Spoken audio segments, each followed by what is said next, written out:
Well, first of all, thank you very much to RLUK for the opportunity of talking to you today about what the Research Councils are doing about open access. And secondly, apologies for not having my normal dulcet tones. I've just been speaking so much about open access earlier this week on top of a heavy cold. I do appear to have lost my voice almost entirely. I'll do my best. If people can't understand what I say, please raise your arm and I'll try and be a bit clearer. So, what am I going to talk about? Actually, before we start, just explain who I am. Why it's me standing up here and why it's no one else from Swindon office. I work for Natural Environment Research Council, but for my sins, I'm currently chair of what's called the Research Councils UK, the RCUK Research Outputs Network. And that is the group of people within the research councils who deal with and develop policy in the area of open access and research data.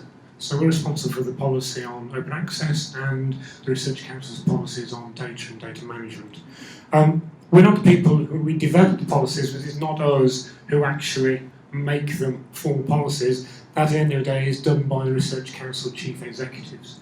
So the policy you're seeing has been through a development and a review process within the research councils before finally going to and being approved by the chief executives of all the research councils.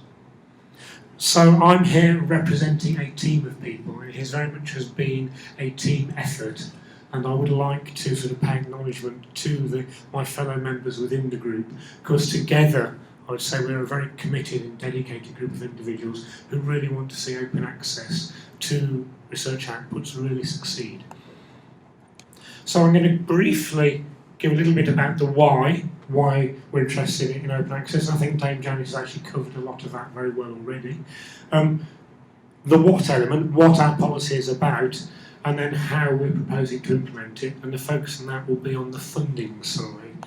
And as I mentioned funding, I'll just put up my standard slide. So that explains who the 7 research councils are within the UK. And there's a magic number in the middle of £11.2 billion. That is the budget for the research councils in the current spending review period. So any money we talk about in terms of the money we're putting into open access activities has to be seen in the context of that rather large headline figure. Because sometimes people say, well, that's an awful lot of money to spend, but when you see the sums we're talking about, they are a very small percentage of our overall budget for the research councils. I just thought I'd put this phrase up. I'm not going to read it out, but basically to say that Doug Kell, the Chief Executive of BBSRC, Biosciences and Biotechnology Research Council, is our chief executive champion in this area. So he leads amongst the chief executives in the whole issue of data and information. And he speaks very eloquently about the real benefits that him and his other chief executives see that open access to research publications will deliver. And it's basically ensuring we can get the research we fund as accessible to the widest possible audience to allow that research to be used by others and therefore deliver benefit to the country as a whole. Now, on top of that, the sort of internal driving philosophy about opening up our research, a lot of what we do is also driven by the government's own agenda on openness. So the government has a very well-known commitment to openness and transparency, be that information about MPs' expenses, or, in our case, a commitment to openness to the outputs of research, both research papers and also research data. And basically their driver is to make the results of publicly funded research open, accessible, and from accessible becomes exploitability.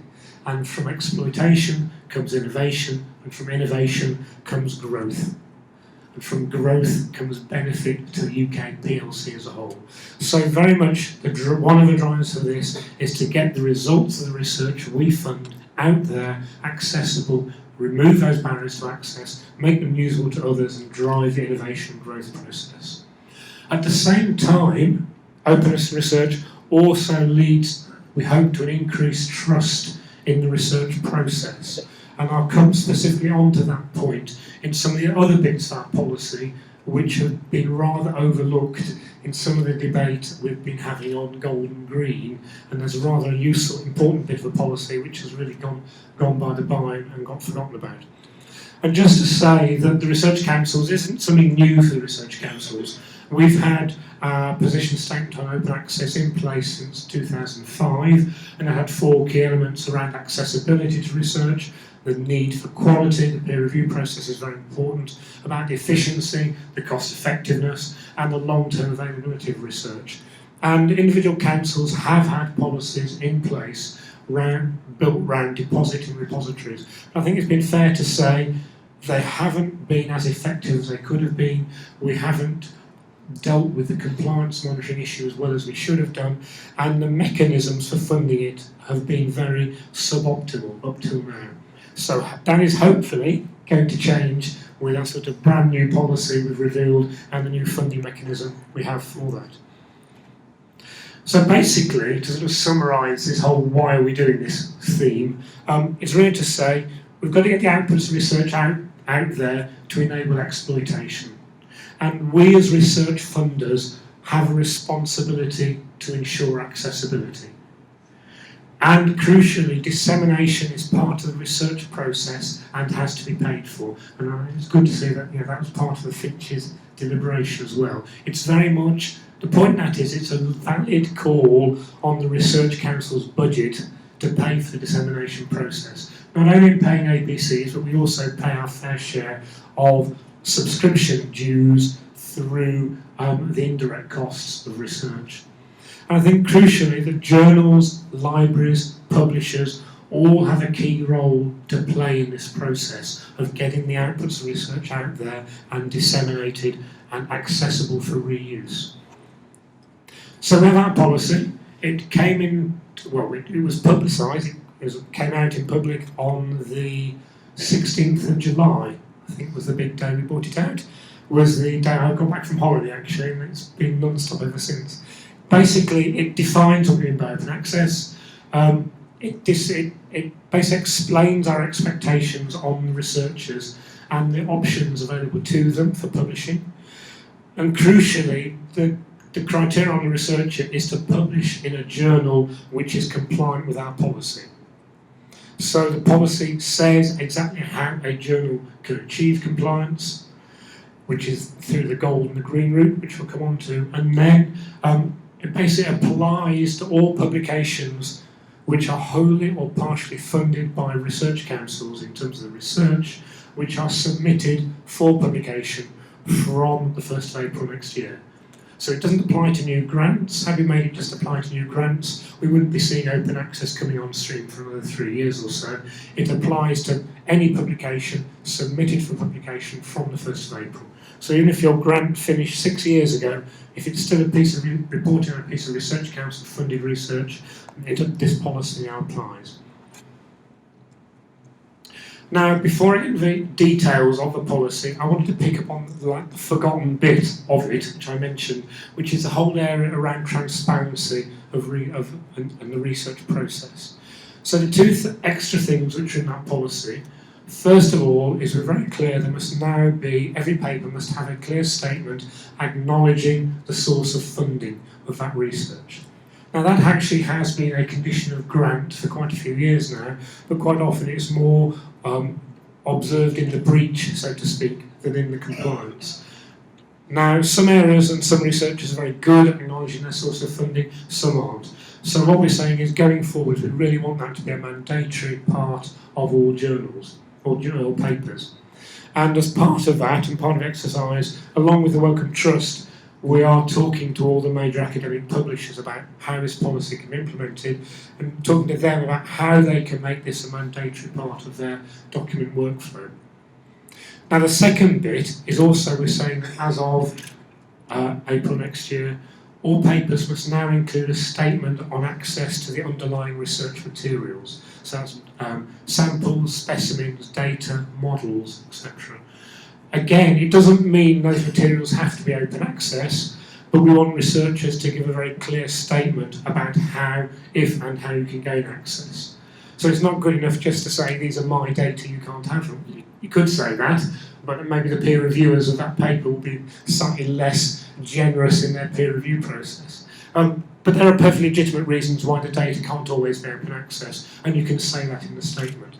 But actually, I think this is quite a key thing, especially for libraries and for the universities, to think about going forwards. How are you going to make sure you can support access to the underlying data? Of course, the government not only is keen on open access to everyone, it's the minister is also very keen on open access to data. And basically he's been saying that when he's finished, once he's got open access to work, he's ticked that box, he's going to move on to open access to research data.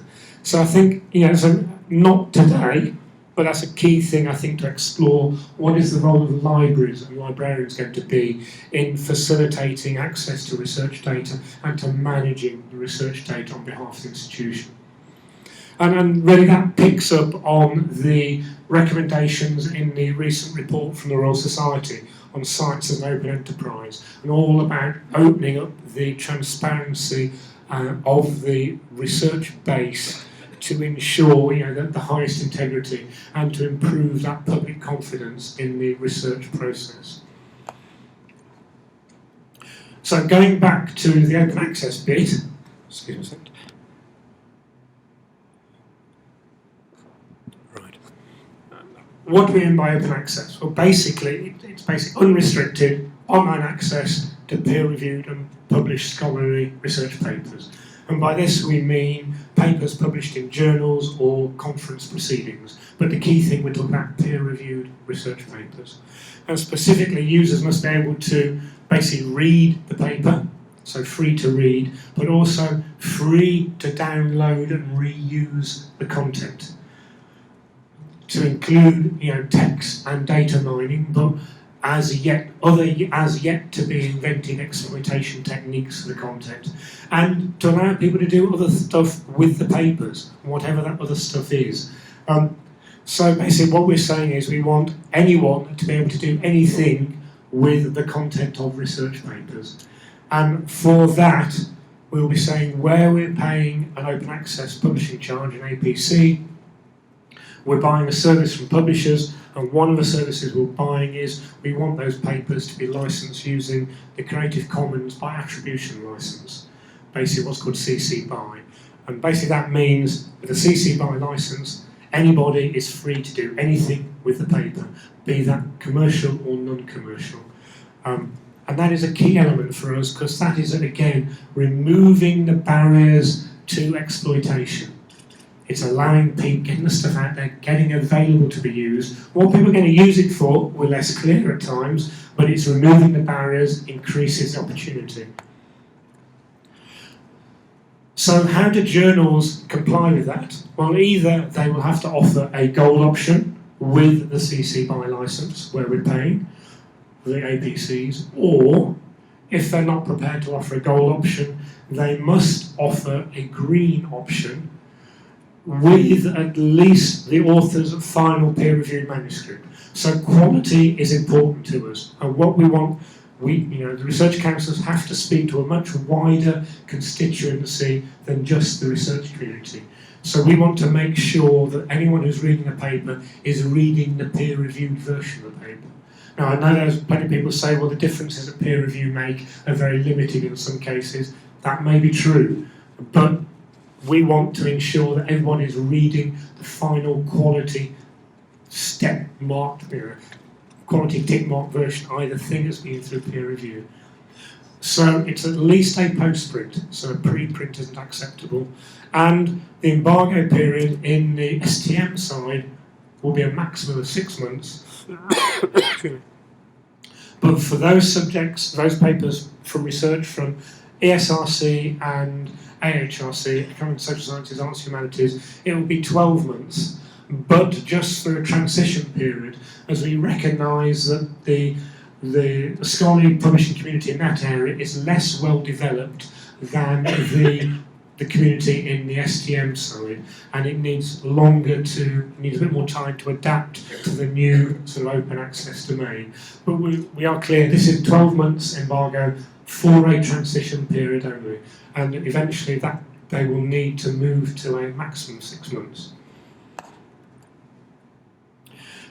Now, to support that, one final point I forgot to mention is in the repository route, the green route, basically want a CC by attribution license again, but without commercial reuse opportunities. Our policy doesn't actually say CC by NC. What it says is to allow full access and reuse apart from commercial. So that equates to CC by NC.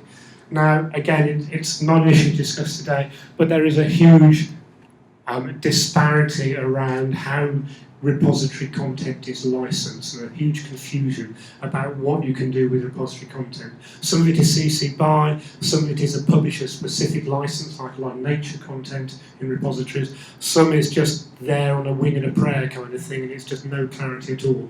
And one thing we would love to do in the longer term is just really get a lot more clarity and consistency of licensing in repositories. Again, it removes these barriers to reuse and enables them to exploit stuff to be exploited to its maximum potential.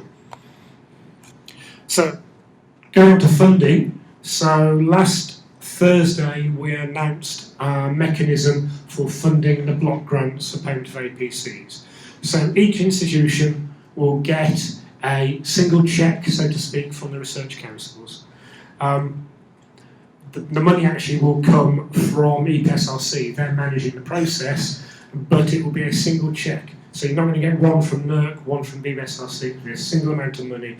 Institutions are expected to use that money to establish a publication fund, and the processes and procedures to manage that fund to basically enable the payment of article processing charges. And we're going to give very light touch guidance. We're not saying, you have, because you've had 30% of your money has come from STFC this year, you must spend 30% of your APC fund on STFC related publications. What we want you to use as institutions is to use that money to best deliver our policy on open access in terms of paying for gold. So you can't use it to pay subscriptions, you can't use it for repository development activities, but otherwise you can use it to help deliver gold open access. So if that means paying membership fees for certain publishers' block deals, if that gives you better value for money, well, you can use it for that. If it includes paying submission fees, one publisher has come to us and talked about implementing a submission fee model. I see no problem with using it to do that if it helps deliver gold open access. So, how have we come up with the amount of money we're prepared to put in, put the money where our mouth is, so to speak. So it's a fairly simple amount of maths. We as Research Council estimate that the research we fund produces in the region of 26,000 publications a year. Around about 90% of those occur within the university sector, and some 10% occur within our own Research Council institutes. You then take an average, so this is an estimated figure, so this is the first uncertainty in the equation. You then take an average APC, which again itself is an average, and we've used the figure from the report produced by Dame Janet's group. I won't say the Finch report. We've used this nice Finch figure, so to speak, of £727, add VAT, we'll pay that at 80% of full economic cost. So basically, for every publication, we think we will need to put aside just over £600. Multiply 26,000 by 1,600, and you get quite a large number. If I had it in my head, I'd tell you what it is, but it's not on the slide. But the next bit is, we're not giving all the money at once. We recognise this is a transition. If we gave all the money needed in year one, I think it's likely it just wouldn't get spent. Plus, there is already money in the system. We're already seeing fairly large amounts of money already occurring in research grants. People are including APC charges in research grants. So for my own council, RLUK, there's probably something over £1 million £250,000 a year already going out in APC payments, in direct costs and grants. So there's money already in the system. We want institutions to take control of that money and put it into their publication funds and start using it. So we don't be paying twice for stuff that's already in the system. So our proposal is, as of next year, we would like to see in the region of 45% of all the publications arising from Research Council funded research to appear in the Gold Open Access. And we want that to increase by a nice round sum, which is actually £3 million a year over the next 5 years, till we reach our steady state, which is around about 3/4 of all the research papers from our research we think should arise in the gold, and about 1/4 will come out of the green. We can tell you how much money is going in the pot of money for the next 2 years. Treasury will not allow us to tell you how much we're going to make available in the next 3 years. But anyone who can see the figures can hopefully do the maths of what our estimate is. The way we've divvied that up is basically we've said the percentage share of direct labour funding any institutions received over the past 3 years will be your share of that pot of money. So we've had, over the past 3 years, there's about £1.5 billion of money has gone out in direct labour. So if Imperials have received 6% of that, so to speak, they'll get a 6% of the pot of the APC fund for the next 5 years. Why have we used direct labour? It's the best analogue we could come up with to calculate research effort. The amount of money going to paying for research effort, from which comes research papers. It's our best estimate based on the readily available data we have to develop an easy to implement process for deciding how the money should be divvied up. We probably haven't got it 100% right, but the key thing is, if we haven't talked to us, we're listening. And we're very much in listening mode as things progress, as we are very much in uncharted territory. But just an example, talking about the money, the Russell Group and what's left of a 1994 group at the moment, but every day it seems to go down in number, accounts for about 82% of all the funding we give out. And what we're saying is, those institutions in year 5 which will get a grant of £10,000 to pay APC payments or more, will get a grant. There'll be a few institutions below that point won't get any money because it's just not cost effective for us to give out cheques for small amounts of money and for institutions to manage cheques for small amounts of money. But that still accounts for over 99% of the funding we make available goes to the institutions we're going to provide APC funding to. And that graph at the bottom is for those the institutions we're funding. It just shows how quickly, there's a few institutions at the top get an awful lot of money, there's a large number of institutions at the bottom get very little. So I think most institutions in the room, representing the room today, are in the first quarter of that graph very easily. It's just a long tail of rather small research institutes which don't get too much money. So just to summarise, our policy is authors must publish in a journal which is compliant with our policy. It's self-referential, I know. Journals achieve compliance through either gold with CC BY or green with 6 or 12 months embargo, depending on who's funded the research, with at least a peer-reviewed postprint and a non-commercial CC BY style licence.